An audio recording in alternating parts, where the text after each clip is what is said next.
Selamat petang, salam sejahtera. Bongkar jangan tak bongkar, bongkar sampai terlondeh. Biar semua orang tahu, jangan malu-malu. Hari ini Najib terkedu mendengar pendedahan luar biasa ini. Ramai orang gembira. Penyokong-penyokong Najib bersorak-sorai gembira. Kononnya gembira selepas Najib mengesahkan, memfailkan permohonan untuk dibantu oleh peguam di Raja UK. Ramai orang bersorak, tapi mereka lupa. Rupa-rupanya itu hanya baru permohonan kepada Mahkamah Persekutuan untuk peguam di Raja UK boleh mewakili Najib di dalam kes terakhir, rayuan terakhir, talian hayat terakhir Najib, untuk selamat daripada masuk terus ke penjara Sungai Buloh. Walau bagaimanapun sebenarnya Najib sudah pun dijatuhkan hukuman penjara 12 tahun, denda 210 juta. Ramai orang yang sudah lupa bahwa memang Najib sudah dijatuhkan hukuman. Cuma saja bezanya Najib special. Dia belum lagi masuk penjara, tetapi sedang menunggu rayuan. Ramai bersorak-sorak, tapi lupa. Rupa-rupanya di dalam sorak-sorai itu, Najib sebenarnya di dalam mulut buaya, mulut singa yang sedang mengaum, dan aku pikir Najib akan menangis pula. Rupa-rupanya kita sangka panas sehingga ke petang. Rupa-rupanya hujan di tengah hari. Aku pun terkejut dengan pendedahan ini. Rupa-rupanya Najib bakal berdepan satu lagi episode menyedihkan dalam hidupnya, kerana Mahkamah Persekutuan di Malaysia sudah mempunyai duluan tentang kes ataupun tentang permohonan mendapatkan peguam di Raja UK. Rupa-rupanya Mahkamah Persekutuan Malaysia pernah menolak permohonan untuk perayu diwakili oleh peguam di Raja UK. Mahkamah pernah tolak peguam di Raja UK wakili perayu. Persoalannya petang ini, ulasannya petang ini, bagaimana nasib Najib? Adakah duluan ini ataupun isu kes yang dahulu itu mempengaruhi Mahkamah Persekutuan untuk meluluskan permohonan untuk Najib mendapatkan khidmat peguam di Raja England. Permohonan peguam di Raja England atau Queen's Counsel QC Jonathan James Laidlaw untuk mewakili Datuk Seri Najib Razak tidak akan diluluskan secara otomatik. Ingat, ulang sekali lagi, share video ini, jangan kau skip. Share video ini biar semua orang tahu bahawa permohonan peguam di Raja UK untuk mewakili Datuk Seri Najib Tun Razak tidak akan diluluskan secara otomatik. Aku pun dok pikir dulu, apabila permohonan itu dibuat secara otomatik, dia layak mewakili Najib. Rupa-rupanya ini pendedahan luar biasa. Tidak diluluskan secara otomatik tanpa mengambil kira beberapa syarat. Jadi kalau begitu, ikuti terus share video ini, ikuti terus pendedahan kupasan ini untuk mengetahui apakah syarat untuk Najib dapat kelulusan diwakili oleh peguam di Raja itu. Walaupun betapa baik pun kelayakan peguam itu, dia ada syarat untuk di Malaysia.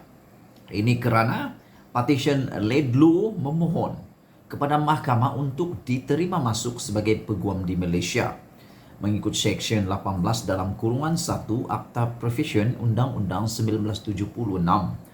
2 hari lalu 31 Mei perlu dirujuk kepada pelbagai pihak, beberapa pihak lain termasuk peguam negara dan majlis peguam. Seksyen 18 dalam kurungan 1 itu menyatakan, walau apapun, apa-apa jua yang terkandung dalam akta ini, mahkamah boleh bagi maksud mana-mana satu kes dan tertakluk kepada subsection yang berikut, menerima masuk seseorang untuk menjalankan amalan sebagai seorang peguam bela dan peguam cara yang lain. Jika dia seorang warga negara Malaysia atau seorang pemasuk tautin tetap di Malaysia, dia layak diterima masuk sebagai seorang peguam bela dan peguam cara Mahkamah Tinggi, dan tiada seorang pun boleh diterima masuk untuk menjalankan amalan sebagai peguam bela dan peguam cara di bawah subsection ini, melainkan jika pertama, bagi maksud kes yang tertentu itu dia mempunyai pada pendapat mahkamah kelayakan khas atau pengalaman daripada jenis yang tidak boleh didapati daripada kalangan peguam bela dan peguam cara di Malaysia. Dan yang kedua, telah diarahkan oleh seorang peguam bela dan peguam cara di Malaysia.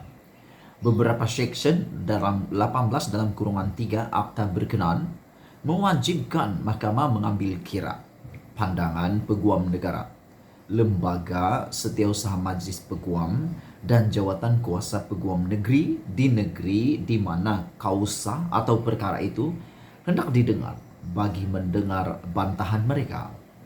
Najib hanya mempunyai satu sahaja peluang untuk merayu terhadap sabitan hukuman penjara 12 tahun dan denda 210 juta oleh Mahkamah Tinggi Persekutuan, Mahkamah Tinggi Kuala Lumpur berhubung kes SRC International Sdn Bhd.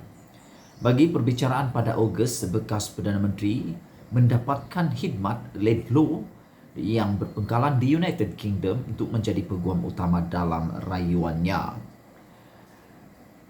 Mahkamah Persekutuan pada 29 April memaklumkan kedua-dua peguam Najib dan pihak pendakwaan bahawa ia akan mendengar rayuan itu selama 10 hari. Ahli Parlimen Pekan itu berkata dia terkilan dengan apa yang menurutnya kesilapan undang-undang yang dibuat oleh kedua-dua mahkamah dalam alasan penghakiman masing-masing menurut laporan itu. Menurut pasukan pembelaan bekas Presiden UMNO itu daripada Tetuan Safi Co Tan Sri Muhammad Safi Abdullah, Laidlaw dikatakan memiliki kelayakan khas, pengalaman dan kepakaran yang tidak ada dalam kalangan peguam di Malaysia untuk kes itu. Salah satu sebab permohonan Laidlaw dinyatakan ialah akan melibatkan isu-isu serius, kompleks dan atau novel berkaitan beberapa cabang undang-undang jenayah dan sivil, amalan dan keterangan, hak perlembagaan perayu, pengendalian proceeding oleh pihak pendakwaan, adjudikasi kes jenayah oleh mahkamah perbicaraan dan pentadbiran sistem keadilan jenayah. Yang paling penting dalam isu pada petang ini, terima kasih kerana terus mengikutinya karena inilah bahagian paling penting, yaitu mengikut rekod pada tahun 2006 sebuah syarikat tempatan cuba menggunakan perkhidmatan QC, yaitu peguam diraja England, yaitu Kerry Blair yang dikenali secara profesional sebagai Kerry Booth yang hadir di hadapan Mahkamah Persekutuan bagi pertikaian komersial yang berterusan. Booth juga merupakan isteri kepada bekas Perdana Menteri Britain Tony Blair. Badan-badan institusi seperti Jabatan Peguam Negara, Majlis Peguam Malaysia dan Jawatan Kuasa Peguam Kuala Lumpur kemudian mengambil pendirian bersatu untuk menentang permohonan Booth. Walaupun mahkamah mengiktiraf kelayakan Booth sebagai QC terkemuka yang mengkhusus dalam Undang-Undang Awam, Pentadbiran dan Undang-Undang Komersial, mahkamah juga bertanya bagaimana Booth akan dapat membantu dalam kes itu kerana dia tidak terlibat semasa peringkat perbicaraan.